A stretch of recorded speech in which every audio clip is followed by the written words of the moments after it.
Assalamualaikum warahmatullahi wabarakatuh. Kembali lagi di acara Angkringan Keris. Nah, kali ini kita akan membahas yang lebih dalam tentang dunia perkerisan. Makanya saya ditemani oleh nih, Kang Mas Kalur. Namanya apa? Mas Krisna. Oh, Krisna, sanes Kalur. Iku julukan. Oh, julukan. Kita bersama Mas Kalur ini menemani saya nanti akan bertanya-tanya dengan Mbak Haris mendalami tentang keris isine opo, carane gawe piye, ngelungne piye. Nanti kita akan mengupas lebih dalam lah. Dan kita juga akan membahas tentang ini kan sebentar lagi kita akan merayakan Maulid Nabi Muhammad. Nah, nanti kita akan mencari tahu sebenarnya eh, kebiasaan gaya hidup atau mungkin hal-hal yang dilakukan oleh Nabi Muhammad ini ada benang merahnya enggak? Ada kesamaannya enggak dengan yang orang-orang Jawa lakukan? Terutama ya mbah-mbah kita dulu ya, sing dengkek dengan budaya Jawa. Nah, tapi sebelum bahas Maulid, kita akan membahas tentang keris dulu. Nah, karena saya orang awam dan dulu saya itu keris itu yang mengenalkan ya salah satunya Mas Kalur ini. Makanya saya mengajak Mas Kalur ini untuk menjembatani saya dengan Mbak Haris karena kalau saya langsung rodok bingung, makanya niki kula ngajak nih niki sanes sajen ya harus dimanfaatkan niki jenengan pun infram nang niki. Alah boten monggo niki mik niki kula sampai teng Mas Kalur niki. Napa tak gocek ya Mas? Oh, nggih monggo. Monggo niki kalih baris niki. Tak derenge ngapuntene Mas. Mas Aris. Yo gak krungu kalau mau kayak ngisor. Kok timbali Mas iki kesane awet nom. Oh ngaten. Nggih. Iki ngeten, lajeng tanglet. Cara pembukaan keris ingkang sae niku dos pundi, Mbak? Mas Aris kok Mbah mulai. Ngeten Mas Krisna. Nggih. Terus posisi keris dipegang seperti ini. Setelah itu nanti dipegang begini, posisi jempol gini di grenengnya rongko. Ini namanya greneng rongko. Nah, jempol mendorong. Nah, ini ngelolos yang dilolos yang ditarik rangkanya. Habis itu memberi penghormatan ditaruh sebelah kanan ini. Kalau ada yang ditaruh kayak di ujung kepala, di dahi itu niatnya untuk menghormati empu. Jadi untuk menghormati karya sebuah adiluhung seorang empu, karena pusaka atau keris yang dibuat itu melalui proses-proses yang panjang dan spiritual banget. Sifatnya ada kerohaniannya yang kuat. Mungkin ada yang mau dipertanyakan lagi yang lebih jelas. Di segmen ini mungkin kita akan membahas ke paling mendasar, yaitu ricikan-ricikan keris atau gimana Mas Krisna. Monggo Mas Yen. Nen seperti tangklet apa? Ricikan mau napa Mbah ricikan? Ricikan untuk menentukan sebuah dapur. Jadi sebilah keris umpama ini luk 11. Cara menghitungnya begini Mas. 1 2 3 4 5 6 7 8 9 10 11. Nah, luk 11 dengan ricikan ada ini namanya pejetan. Ini sogokan depan, ini sogokan belakang, ini sekar kacang, ini jalen, ini jalu memet double. Jalu memetnya double, ini greneng do. Nah, ini menentukan jumlah luk dan ricikan-ricikan di sini yang menentukan tipe dapur. Bahasanya di pakem keris dapur, kalau bahasa universal, bahasa umum orang awam tipe lah. Macam jenis gitu. Jadi umpama ada luk 11 tapi tidak memakai sogokan gini, namanya sabuk tali. Kalau ini namanya sabuk inten cinarito, hanya gara-gara selisih ini jalan satu. Kalau jalan double gini sabuk inten cinarito, kalau jalannya satu sabuk inten. Jadi dengan ricikan sekecil ini kadang sudah berubah menentukan sebuah tipe dapurnya. Kalau sengkelat nanti ricikan seperti ini lengkap, ada sekar kacang, ada pejetan, ada sogokan depan belakang, greneng lengkap, tapi lo 13 sengkelat. Ya begini, hampir serupa banget. Ya nanti di dapur-dapur keris itu ada hampir 200-an lebih. Amit, Mas Oh Kalur, nggih, monggo. Amit. Sing tanggep to, Mas.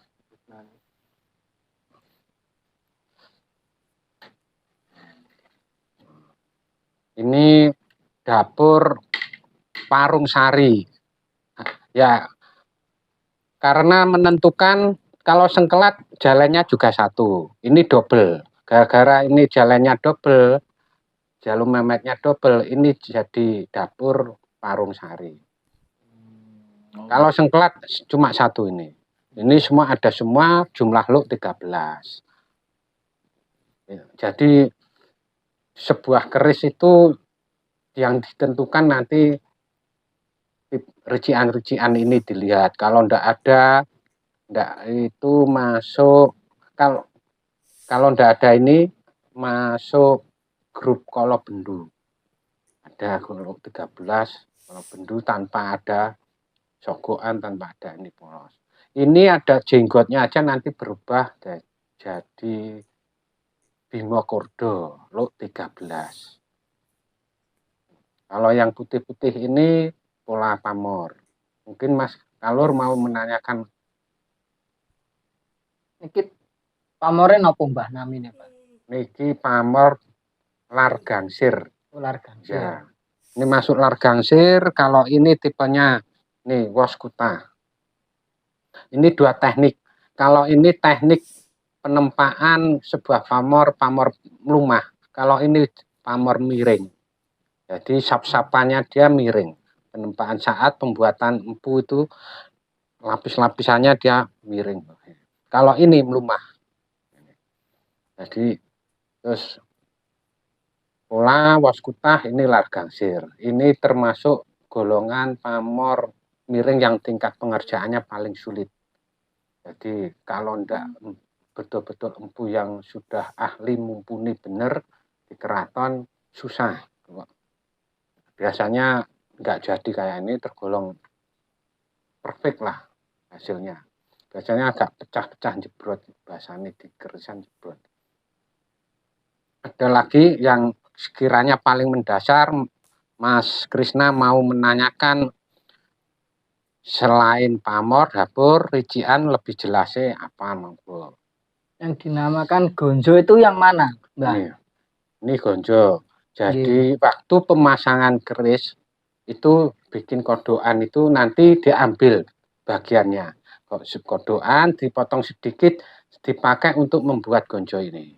Makanya pola gonjo sama pola ini pasti sama kebanyakan. Kecuali memang diniati pusaka dibikin gonjo wulung.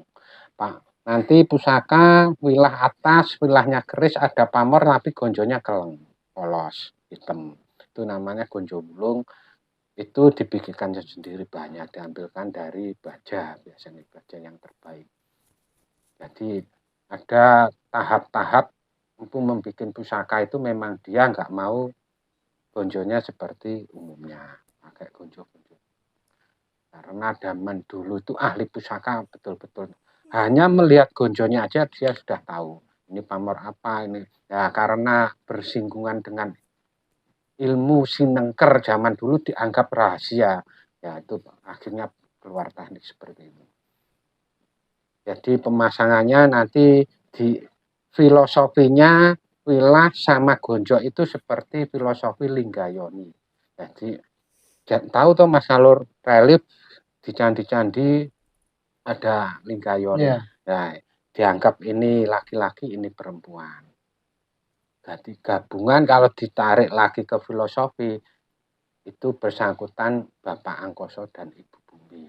Kalau ke fokus ke Wesi Ajinya, tapi kita ambil universalnya ini melambangkan kesempurnaan makhluk hidup mewujudkan orang juga. Makanya dikasih gelar kiai, diorangkan, dimuliakan, nah, sampai seakan-akan diorangkan, kasih gelar kiai. Jadi ini biar sempurna antara laki dan perempuan. Itu gonjo, filosofinya gonjo. Gonjo dikeris niku wonten berapa macam, Mbah? Ada sekitar 5.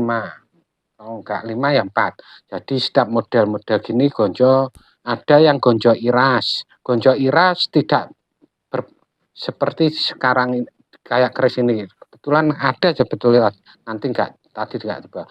Jadi langsungan Mas. Jadi hanya dikasih getet serit sebagai tanda aja itu batas gonjo. Tapi dia langsungan, tidak gonjo raben. Bahasanya ini gonjo raben, gonjo kawin dipertemukan. Terus nanti ada ciri-ciri tertentu. Nah, di sini ini sirah cecak gonjo ada yang bueng, ada yang sirah cecaknya lancip kayak gini, ngadal meteng, nanti ada lebih detail. Tapi ini yang paling dasar aja, yang hampir rata-rata ya sirah cecak gini. Kadang ada yang bueng terlalu tumpul bulat gini. Mungkin ada lagi Mas Kalur yang mau. Mas Yen, badhe tanglet mboten? Kula nderek mawon Pak, istilahnya mboten ngertos Mas. Oh, ngoten. Jenengan cerita napa mawon Mbak? Selain dijelaskan itu ada lagi nggak Mbak? Yang ada di keris yang belum disampaikan. Kalau kebanyakan nanti menentukan juga gaya wangun. Jadi gaya wangun, keris Mataram itu ya keseluruhan, bisa mengamati, harus mengamati keseluruhannya. Jadi ini Mataram, ini Mojopahit, ini Singosari, itu lebih tahapnya memang agak susah Mas. Kayak ini udah lain, ini ada perbedaan mencolok. Kalau ini eranya Pakubuwono ke-9, 10. Kalau ini eranya ke Jenggolo, terlalu jauh jaraknya. Jenggolo, Singosari, ini grupnya benang merahnya di situ. Sekar kacangnya sudah jauh, bentuknya sangat beda. Ini namanya sekar kacang, tadi kan sudah dijelaskan. Ini sekar kacang mucuk ganteng kecambah ini namanya. Kalau ini gelung wayang. Kalau ini Mojopahit sudah mulai gelung wayang. Tapi tangguh-tangguh kuno banyak yang seperti ini. Ganteng kecambah. Singosari kadang ya ada yang gelung wayang. Tapi gelung wayangnya ya sama aja Mas. Kayak contoh-contoh kendaraan atau HP. Kalau prototip kuno itu biasanya bentuknya khas lah. Klasiknya tetap mencolok. Seperti keris juga. Proses evolusi bentuk keris itu sama aja. Begitu zaman semakin maju, ilmu seni juga berkembang juga. Empu-empu berkembang, akhirnya bikin modelnya lebih agak besar atau lebih indah atau gimana. Tapi intinya jelas, garis besarnya sama. Kalau bentuk do ada garis besar sama, tapi kalau diamatian ternyata nggak sama. Tapi garis besarnya huruf do jelas. Cuma dikreasi sesuai zaman. Kasih donya zaman kuno itu hampir kayak gini, terlalu jauh. Tapi intinya ini bentuk huruf do. Jadi mengamati sebuah keris ya memang harus banyak. Karena versinya tangguh juga zaman juga membawa kekasan tersendiri. Singosari sendiri, Budo sendiri, Majapahit sendiri, Tuban sendiri, Segaluh sendiri, Pejajaran punya kekasan masing-masing, cuma pakem tetap ada. Saking macam-macamnya mengidentifikasi keris ini eranya ini sulit banget berarti. Ya memang harus perlu jam terbang lumayan. Harus banyak melatih melihat sebuah pusaka. Minimal 500 atau 1000 keris. Minimal 500. Ya, itu untuk menentukan biar lebih mendekati lah sekali kita melihat. Kalau telah ketemu barang sejumlah itu aja kadang masih agak sama ahli-ahli juga ada perbedaan juga. Tapi memperkecil kesalahan minimal. Resikonya kesalahan kita menangguh keris minimal. Jadi harus kalau bisa ya 1000 ke atas. Memang kita tidak bisa mampu memiliki ya berusaha mencari ke teman-teman kolektor, kita ingin tahu, melihat, atau pameran-pameran. Tekniknya gitu. Kalau mampu ya beli, mahari kayak kolektor. Karena ini paling penting, ini juga sebuah data, sebuah buku langsung. Lain dengan buku. Kalau tahu barang langsung kan beda, Mas. Sangat jauh. Hanya menggambarkan, bukan barang asli. Ada lagi, Mas Hen? Apa Mas Krisna nih? Mental banget nih. Cara untuk nangguh keris nih yang benar tuh kayak gimana, Pak? Nah, itu yang tadi sudah Yang disebut, ya harus sering ketemu, terus Sering ada ketemu. yang memandu. Jadi tetap kita harus merujuk, mendekati ahlinya, kita minta untuk diajari biar lebih aman. Kalau enggak tahu dari mana, memang harus mencari rujukan. Kita bahasanya ya kalau zaman dulu meguru atau nyantri atau tukar kaweruh. So, kalau enggak gitu ya susah. Memang enggak tahu. Kalau langsung otodidak susah. Tetap harus ada pendamping. Ada kita belajar sesuatu itu otodidak bisa, tapi ada sesuatu kita harus belajar, harus tetap ada pendamping. Kalau keris nggak bisa, harus ada pendamping, lebih cepat, tidak memakan biaya, memakan waktu panjang juga. Lagi ternyata jenis-jenisnya tadi Ratusan. Ya, ini baru yang keris lurus juga ada. Nah, kalau bisa mau memasukkan keris, ya kayak dari awal. Sekarang gini baru diloloskan ini. Tetap rangka yang ini, Mas. Yang berjalan langkahnya, bukan kerisnya yang maju. Nah, kalau mau mengasihkan ke teman, mau nanting, liling, itu alangkah baiknya begini. Nah, baiknya adab sopan satunya.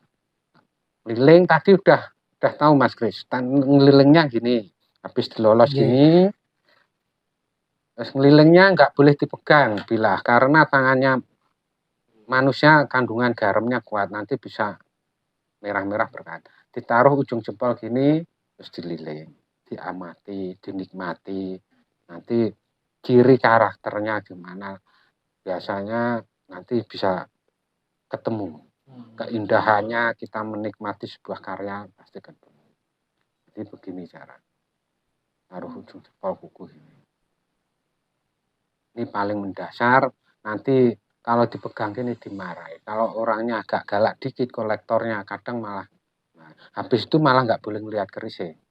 Kadang itu nggak boleh dipegang bilah ini. Memang adabnya. Memang lebih begini lebih Pak. Adab dari zaman dulu. Karena kalau habis dipegang gitu, kalau nggak tahu kolektornya nanti suatu-waktu 2 minggu atau 1 bulan mau ngelolos, terus loh kok merah, ada cap tangan. Oh kemarin dipegang. Nah, kalau ketahuan, kalau kolektornya masih sabar, tetap diingatkan, tapi terus nanti diminyak sama dia.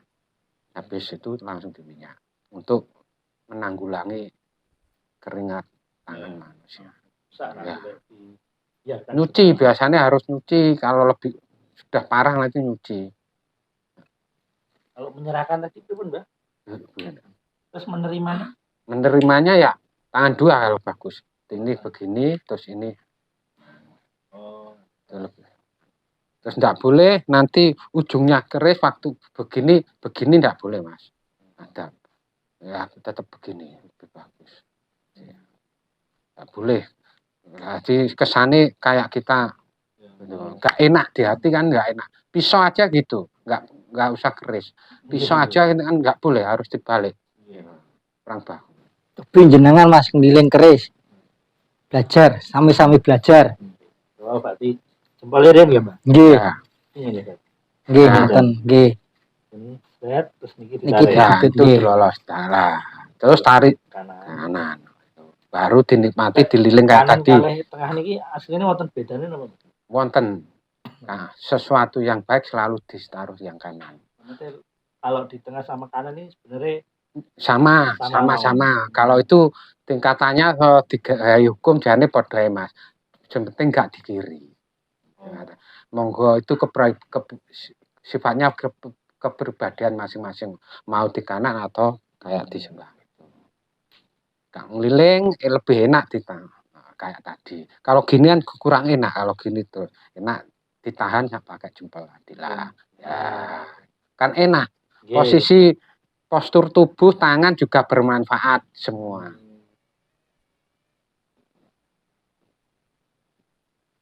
Lo badhe tanglet Mbah niki cairan damel medalne pamor niku namine cairan apa nggih? Niku namine warangan Mas. Dibikin dari jeruk murni, jeruk pecel. Jeruk pecel murni sama namanya warangan atau arsenik. Tapi yang bagus dari RRT. Kalau yang bagus memang RRT perlu waktu tertentu. Kadang buat ngoyak marahin keris lebih dikejar waktu gitu memang dia ada teknik tertentu nanti RRT bisa maksimal untuk ngoyak marahin keris biar cepat atau tidak ada kendala itu memang harus banyak biasanya. Itu namanya warangan. Kalau nama mineralnya itu realgar. Realgar. Itu dari Cina yang bagus. Leluhur juga dari dulu pakainya itu. Terbukti dia menempel melapis gini. Cuma terus sebetulnya tersentuh pun tidak beracun. Asal arsenik itu kalau kena masuk dalam posisi dikonsumsi. Kalau kita bersentuhan tidak sengaja tergores keris posisi warang tidak pengaruh. Harus lewat pencernaan. Ya. Arsenik jadi racun karena masuk pencernaan, bukan lewat darah, sel darah.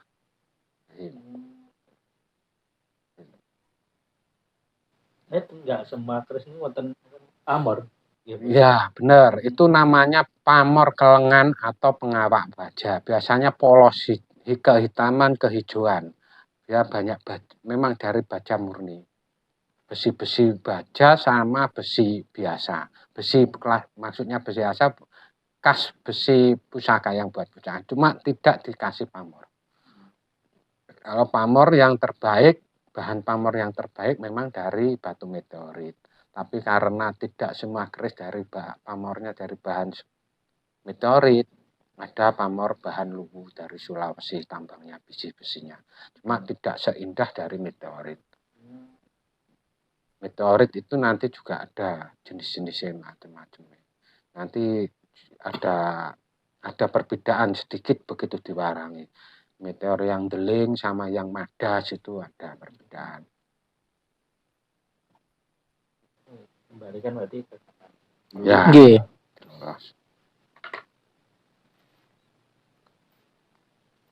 Mungkin Mas Kalur mau tanya apa yang paling mendasar kelihatan. Nggih. Ini kenapa, Pak? Niki keris lurus. Nah, ini contohnya kayak ini loh, kerisnya ndak ada sogokan kayak tadi. Ya.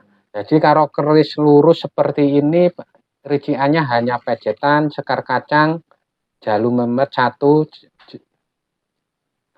sekar kacangnya kayak gini, terus jalannya satu, greneng gini. Ini namanya kondo basuki, dapur kondo basuki. Tapi kalau ada sogokan kayak ini, namanya dapur sinom. Jadi umpama ada keris lurus seperti ini total, terus ada sogokan kayak gini, yang di Parung Sari ini sinom. Jadi keris lurus ricikan yang paling lengkap terkenal sinom. Kalau ini kondo basuki, eranya juga tua banget ini. Kelihatan dari gaya sekar kacangnya hampir mirip-mirip sama yang ini. Sama-sama gelungnya, tapi gelungnya besarnya, landainya itu udah lain. Ini.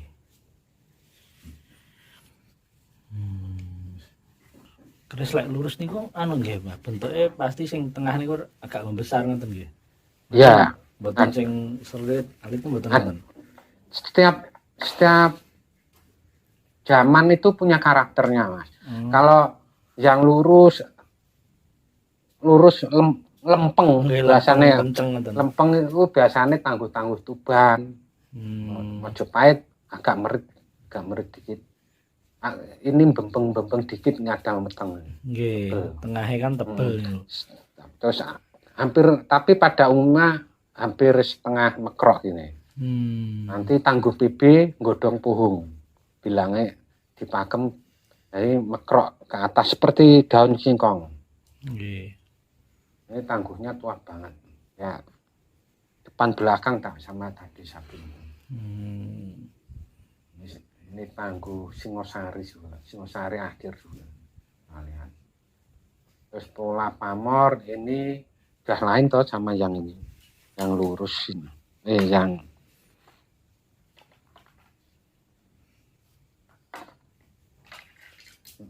kelihatannya sama tapi nggak sama.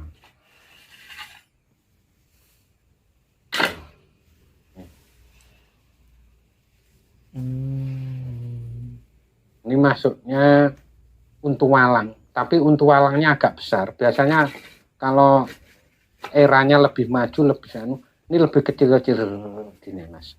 Untu walang. Ini pamor untu walang bisa masuk. Kalau yang tengah ini masuk, ini ada pamor kayak gunungan, darahnya bawang sebungkul, tapi sebetulnya bukan junjung derajat.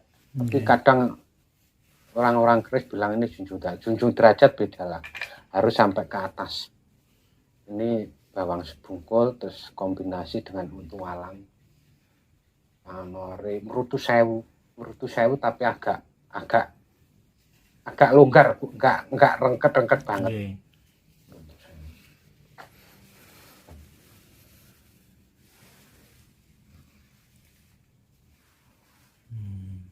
Nah, setiap pola mesti macam-macam. Jadi pamor aja jumlahnya juga banyak, hampir 100 lebih.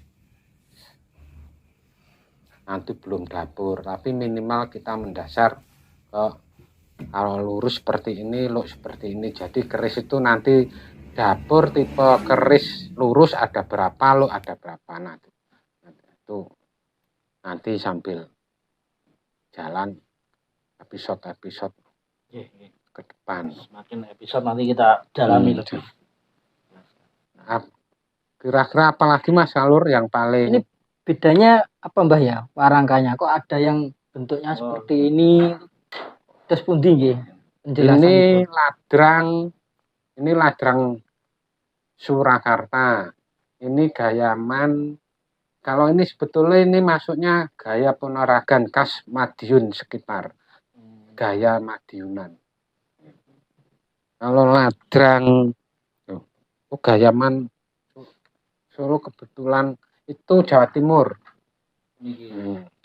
Kalau Solo agak rapi kecil dikit. Ini agak jeboboh khasnya Ponorogan. Dari dapur Ponorogan. Ini kerisnya ya keris Tangguh Madiun.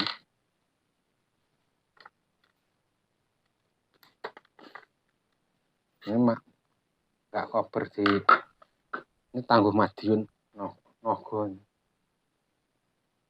Waktunya nyuci ini Mas. Memang nggak sempat diwarangi. Jadi ini Nogo. Cuma ini keluar agak gimana ya, agak berkarakter khas, nggak sama dengan Nogo-Nogo Madiun yang sebelumnya. Jadi ini kepu, Sadakinatah khas Madiun ya. Kayak tempel-tempel toh. Kesini ada maksud, ini perkiraan saya pribadi, terus tapi saya ya tidak kok berlubang-lubang gini. Ini maksudnya Nogo Terawangan kalau perkiraan saya. Terus kerisnya agak bungkuk, seakan-akan kayak keris mau habis patah, tapi enggak. Ini orisinil.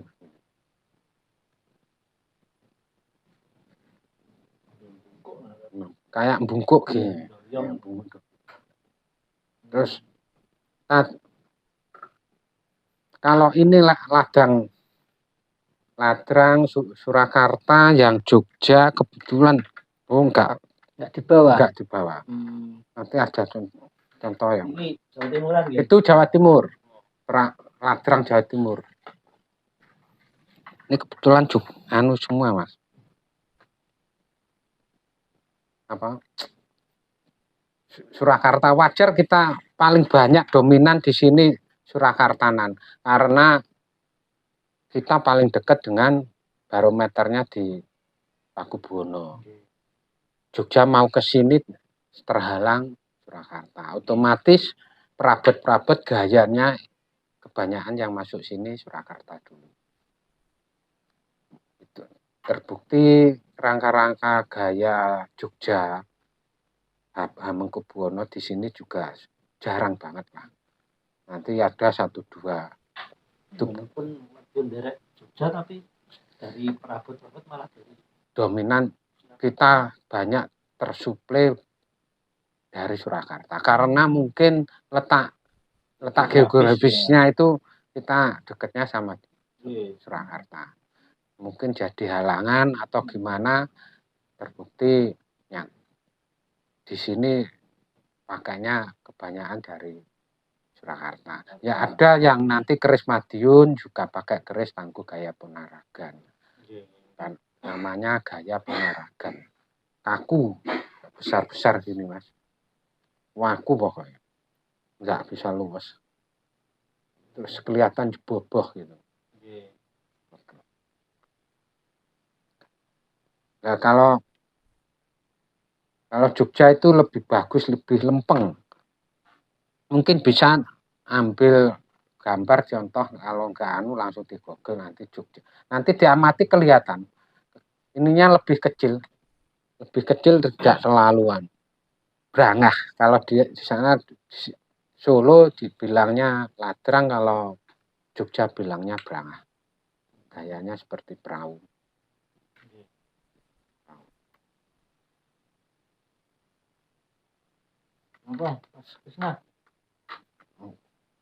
Terus ingkang niki namine napa nggih, Mbah? Yang itu pendok. Oh, pendok. Nah, itu pendok. Ini modelnya macam-macam mas buahnya. Yeah. Ini bliwah.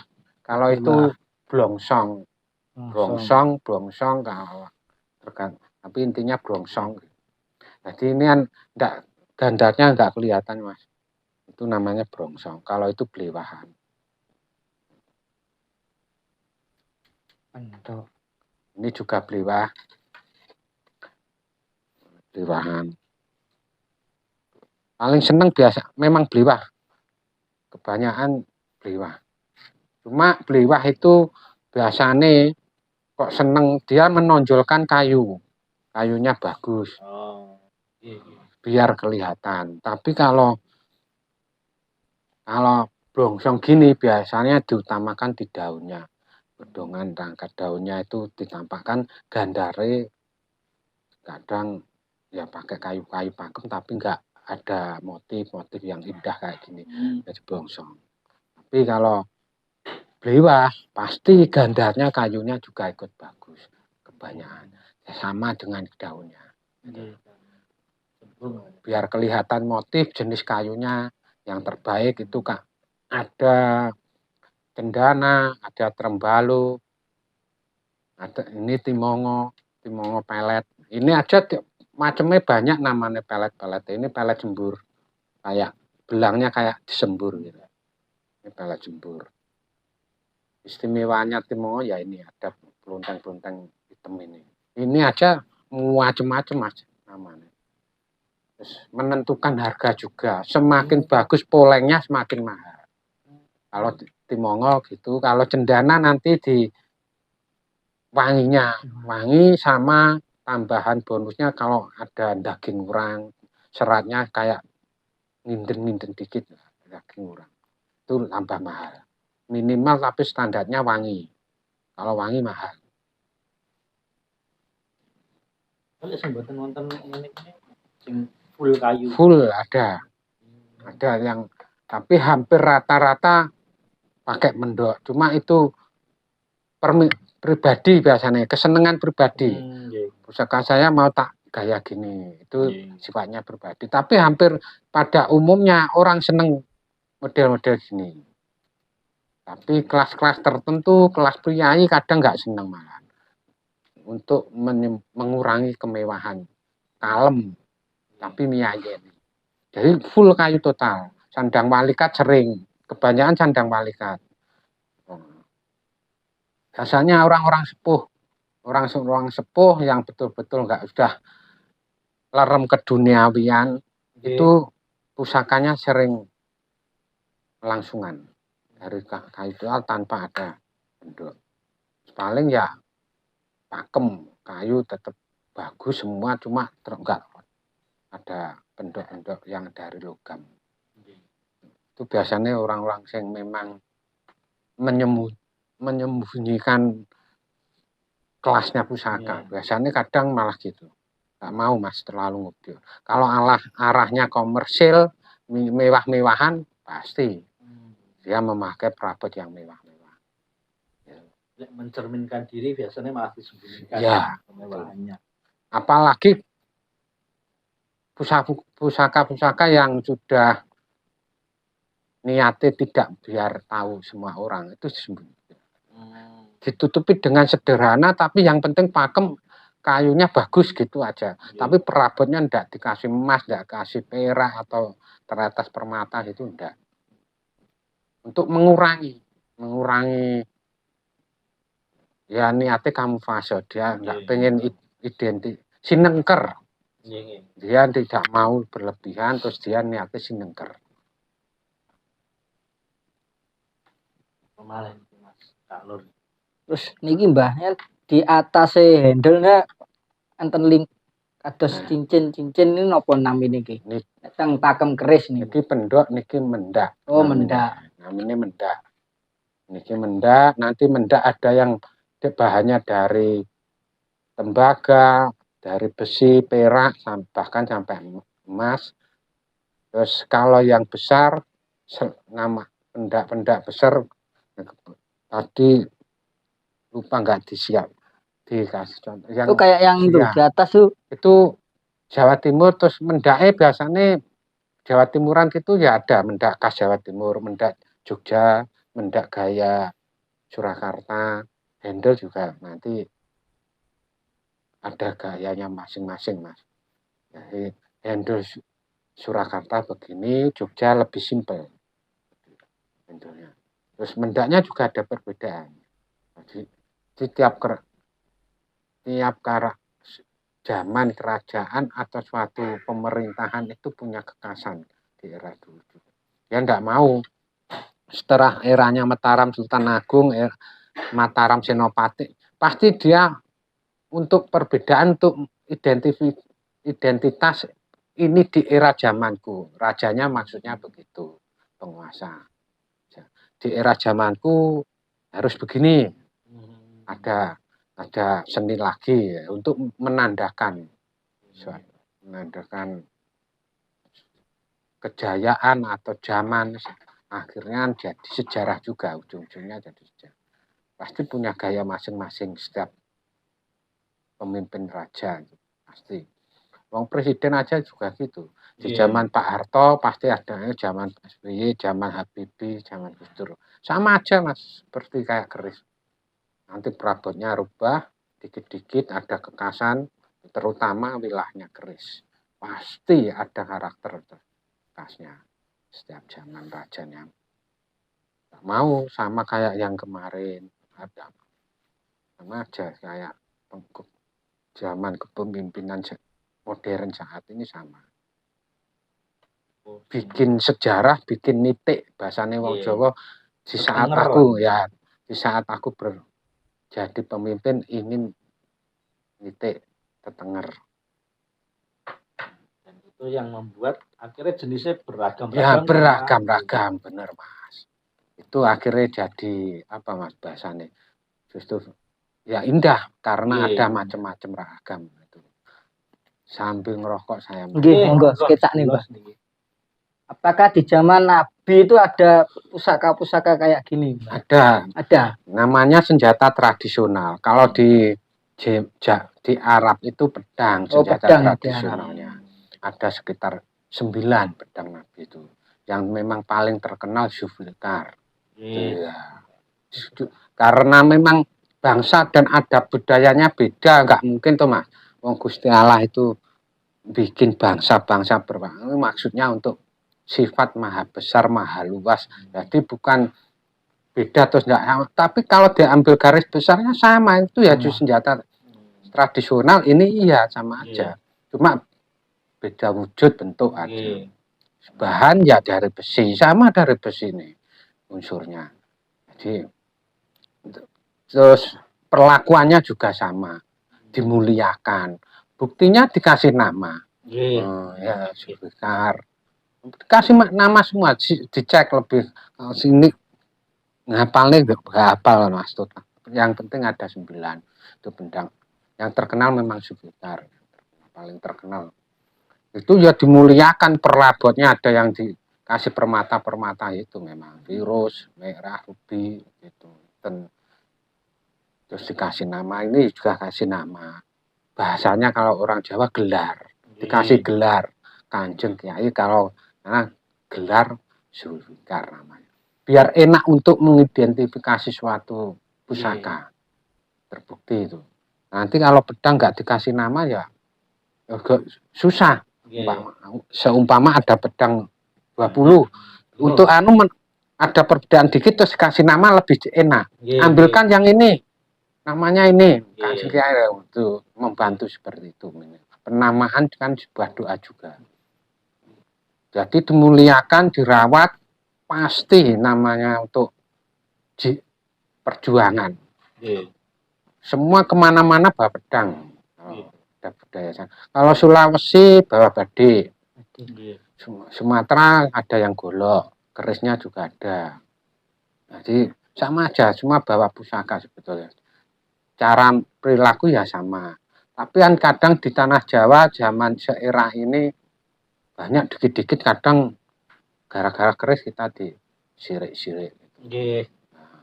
Padahal zaman Nabi yang dimuliakan juga senjata tradisional yang betul-betul untuk perjuangan, yang betul-betul untuk syiar.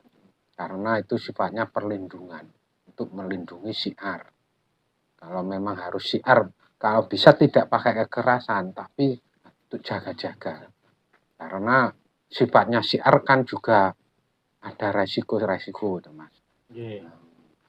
Memang sebetulnya tidak jalan terakhir memang perang kalau memang sudah kondisinya tidak bisa secara negosiasi atau ya mentoknya. Ya, terus saat pembuatan pun mungkin hampir sama perilakunya. Kalau orang Jawa pakai tirakat-tirakat ritual tertentu, di sana pun pasti bikin sesuatu yang dimuliakan, pasti juga begitu. Pasti ditempa proses-prosesnya, ada ritual. Zaman Nabi sering kalau cari wifik harus ke Gua Hira. Uzlah, namanya uzlah, mujahadah, riyadhah.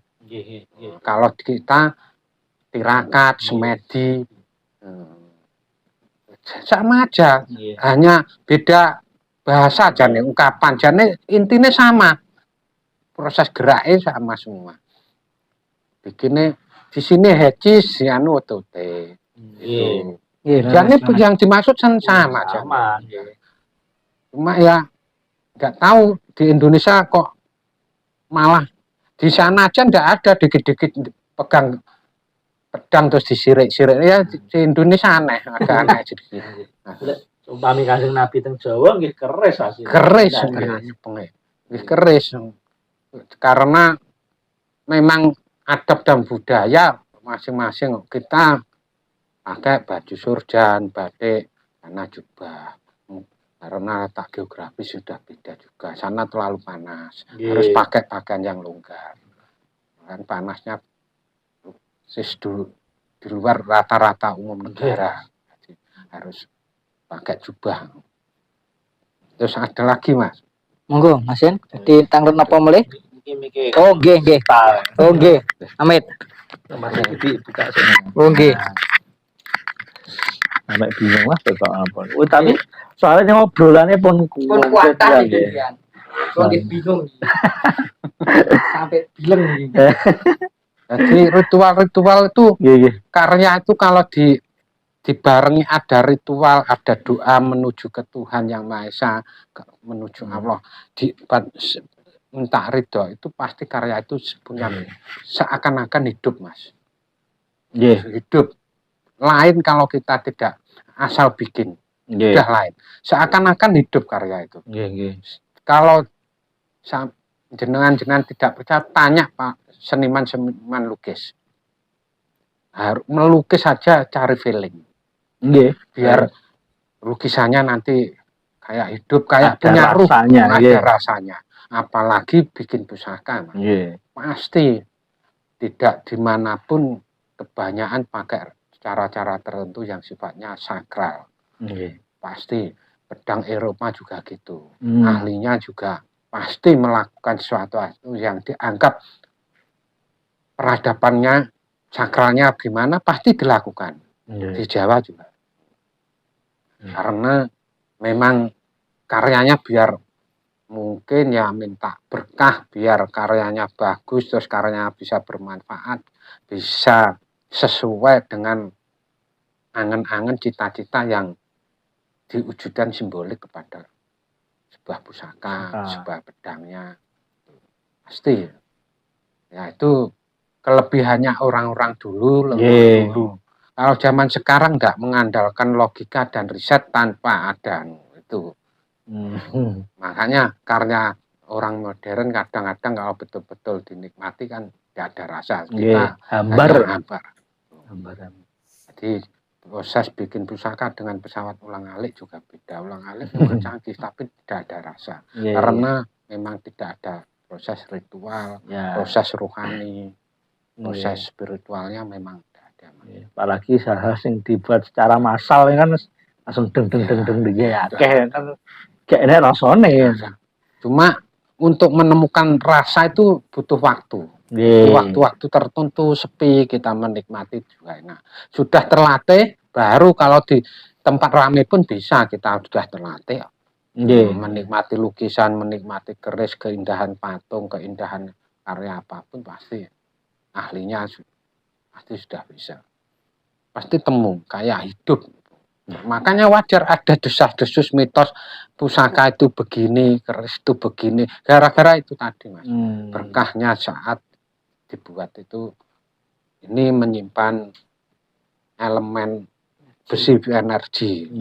Jadi jenis materialnya besi memang kelebihannya dia menampung energi ion. Kita kecil banget kayak nggak kelihatan. Itu ada, Mas. Nah ini nyimpen. Namanya orang Jawa ioni, kalau sekarang ion, minuman ioni yang berenergi itu kan disimbolkan begitu ternyata. Cuma ya energi spiritual kan susah kita buktikan, harus pakai alat-alat kalau sekarang. Kalau ahli batin ya enggak. Nah, kelebihannya orang dulu tidak pakai mengandalkan ini diproses tubuhnya. Kalau orang sekarang melalui analisis, riset, bikin karya, terus diteliti, dibuat, gagal, dicoba lagi. Nah, itu prosesnya analogi, teori analogi dan logika. Kalau orang dulu enggak. Orang dulu analogi taruh belakang, ininya ke depan dulu. Nanti analogi mengikuti. Kan katanya di Quran gitu. Jadi kolbu ini akan mengikuti. Karena kalau kita pakai akal bahaya, akal yang di depan. Makanya Nabi ini yang menyinggung Maulid. Jadi sebuah tokoh yang besar itu pasti. Biasanya supranaturalnya dia pasti juga mengikuti. Kalau ingin lebih besar dan lebih gimana ya Mas? Urusannya beda kalau sama yang tidak pakai spiritual itu beda. Mungkin apalagi yang sekiranya bisa. Nggih, mungkin sementara untuk episode ini nih Mbah. Tapi hal yang paling apa ya, yang paling mengena tadi ketika kita membahas Nabi adalah itu ternyata Nabi punya pedang, Ya, diberi nama, dan itu kan sebenarnya sama dengan sama, kita benar. ketika punya keris kita beri nama, karena nama itu kan anu bukti bahwa kita menyayangi itu kan, Ya, makanya dikasih benar, nama. dikasih nama. Ini lading nih pawon gak jenenge ya gue ya, mergo lading ya Pak. Terbukti kan itu. Ya nggih. Memang karena dibikin tujuannya udah lain. Nggih. Pasti ada namanya. Yang Nggih. lebih diutamakan, dimuliakan pasti dikasih nama. Itu tanda tanya seperti itu. Kalau enggak ya asal buat asal. Nggih. Penting dadi Ya. landep. Itu pisau. Pisau apa ya pisau. Nggih, Tapi nggih. kalau yang lebih mulia pasti kasih penghargaan, sebuah gelar, sebuah Nggih, nama. nggih. Itu lebih berharga pasti. Nggih. Jadi, misalkan Kanjeng Nabi dari Jawa nggih, wis Ya, keres. keris. Ya, keres. Lahirnya kebetulan orang Jawa ya pasti keris. Nggih. Tidak mungkin enggak. Pahlawan dulu kan juga bawa keris. Nggih. Kalau sahabat-sahabat sama Kanjeng Nabi juga bawa pedang semua. Nggih. Malah jarang yang panah, Mas. Tumbak aja jarang. Nah, kalau nggak percaya silahkan cek saja. Semua pakai pedang rata-rata. Nggih. Nah, keduanya panah. Nggih, panah. Karena panah pertahanan bisa jarak jauh. Ya. Makanya ada kayak setengah sunnah diwajibkan untuk mengajarkan memanah. Memanah. Anggap aja kayak bedil. Nggih. Lek mbiyen gung canggih kan alat perang pertahanan bisa dilontarkan jarak jauh baru Nggih. panah. Panah. Kalau sekarang pakai senapan, meriam, rudal. Sebetulnya sama. Cuma eranya masih era kuno sama era modern. Tapi kalau diambil persamaannya ketemu. Nggih. Jarak jauhnya ke panah. Nggih. Jadi baru lari kita bisa kayak peluru kan bedil. Nggih. Panahan para nindur set. Ya. Kayak film-film Cina Nah, ya, kerajaan pasti kan Nggih. jarak jauhnya panah. Langsung barikade pertama kan Ya, panah panah dulu untuk menghabiskan pasukan ya, mengurangi serangan pertama Nggih. minimal biar tidak terlalu fatal serangan. Nggih, mengurangi jarak jauh. Makanya sampai seakan-akan perintahnya seakan-akan jadi kayak sunnah kalau ya, sunnah. urusan Belajar memanah kan belajar akhirnya jadi sunnah. Ini nggih alitnya nggih belajar melinteng ya. Iki lek manah jagoan.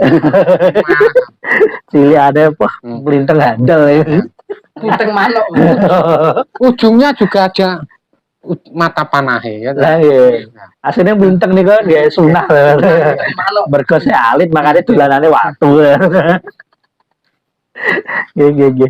Mungkin sebagai penutup nih Mbak, di kita kan mendekati Maulid Nabi Muhammad kan gitu. Mungkin ada hal-hal yang ada nih orang yang sangat mencintai Nabi Muhammad, suka dengan kehidupan Nabi Muhammad zaman dulu, tapi justru mendiskreditkan dalam tanda kutip, malah nyilik nih Jawa nih. Padahal ternyata dari obrolan kita kan Arab karo Jawa secara budaya kan ada kemiripan. Kayak tutup sama tumbuh sebetulnya Mas. Nah, agama Islam ketemu Jawa itu seperti kayak tutup sama tumbuh sebetulnya. Kan ada adab.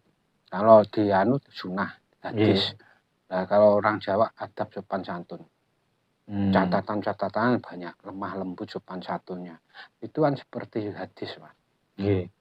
Kok banget bedanya bungkusan bahasa agama. Ya, dari Islam, tapi kalau kita kan budaya. Bungkus adabnya di budaya tanpa sadar berlaku. Sangat lembut. Orang Jawa juga sebetulnya terkenal sangat lembut, sopan. Nah, Kanjeng Nabi kan juga mendidik akhlak seperti itu, hadis, perilaku pribadi. Kita menuntun orang bangsa Arab duluan terkenal paling jahiliyah. Saat zaman Nabi diturunkan, kenapa turun ke situ? Karena di dunia yang paling jahiliyah bangsa Arab. Orang Jawa sudah punya peradaban yang lemah lembut, meskipun bukan Islam. Makanya kalau Islam ketemu di tanah Jawa itu sebetulnya kayak penyempurnaan tutup sama tumbuhnya gandeng ketemu. Istimewa nggih. Jadi hanya beda bahasa tapi intinya sama. Nggih. Ketemu orang harus begini, Hmm. mau minum begini. Orang Jawa kan juga gitu. Kalau pulang habis berpergian lebih baik kita cuci kaki. Nggih. Oh, di hadis banyak Nggih. unjuk perilaku Hmm. seperti itu. Sama seperti orang Jawa. Nggih. Mungkin salah satu penyebab kenapa Islam di Jawa tuh cepet karena ya Nah, itu orang wong dhisik loh kok podo kan podo, gampang kan masuk. kok menyerupai banget. Nggih, nggih. Akhirnya mudah sebetulnya. Hmm. Istimewa tanah Jawa. Kalau gampang. Cuma tidak harus kita terus melupakan jati diri, wong itu budaya. Nggih. Kayak pakaian nggak perlu terus pakaian kita Jawa ya umumnya lah. Nggih. Nggak perlu kayak orang Arab jubahan gitu ya ndak perlu. Misan putih Nggak. tuwa nah. Orang Arab nggak mau pakai surjan, pakai kopiah. Lah nggih. Memang bukan budaya nih. Lah nggih. Jadi itu nanti kan repotnya orang sekarang kadang pakaian simbolik dari sebuah agama kan belum. Padahal ini kan hanya memvisualkan negaranya bukan Ya, agamanya. agamanya. Karena agama tidak berseragam kan, Pak. Karena urusannya ke kolbu hati. Nggih. Jadi agama berbau di keyakinan bukan mah baru ada hukum-hukum untuk membantu siarnya agama itu ada hukum, syariat, itu kayak gitu. Jadi sebetulnya kalau masalah pakaiannya ya enggak Nggih. tapi kan justru kebalik kadang orang Jawa. Nggih. Kan anehnya kadang di situ. Yang penting tauhidnya, agamanya sama, engko guyonannya yang penting Islam. Nggih. Nggih, matur sembah nuwun Mbak Aris. Matur sembah nuwun Mas Kalur pun menemani bincang-bincang syahdu nih. Mungkin kita akan bertemu lagi Mbak mempelajari lebih banyak lagi tentang perkerisan dan banyak hal lah nanti kita akan pelajari. Teman-teman terima kasih udah bergabung bersama kita. Jangan lupa like, comment, and share. Dan kalau misalkan ada pertanyaan atau mungkin di rumah punya keris terus nggak tahu ini maksudnya apa, pengen apa, mungkin mau tanya-tanya monggo. Asal nih Mbak. Asal, malah mungkin lebih bagus. Nggih, malah datang aja ke sini nggih, di markas besar nih, Gang Piringan. Mungkin bisa tanya-tanya banyak, nanti langsung ketemu Mbak Aris, napa ketemu Mas Kalor ini ki nggih ahli niki, Mbak. belajar. Ahli ini. Niki bagian resepsionis Mbak Aris iki Kalor iki. Dadi Bagian manajemen. Nggih, manajemen. Gambarnya lewatnya di Kriyen mungkin. Di balik layar wonten sekretaris sih, Mas. Oh, tentu ya, Mbak. Oh, jenengan bagian ngajeng. Nggih, Bukane lawang ya. Nggih, matur sembah nuwun dulur-dulur. Wassalamualaikum warahmatullahi wabarakatuh.